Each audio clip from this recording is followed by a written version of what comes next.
बस रहा है नजर में मदीना।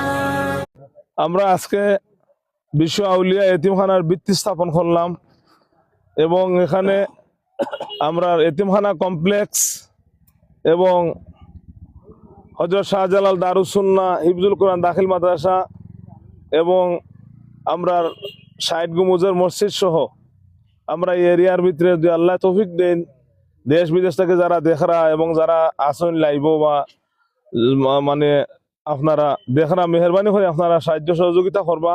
আপনারা সাহায্য সহযোগিতায় আজকে অতটুকু আগাইছি ইনশাআল্লাহ।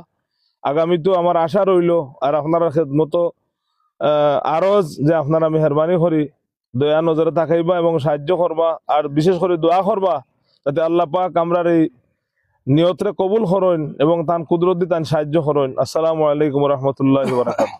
আসসালামু আলাইকুম। আলহামদুলিল্লাহ।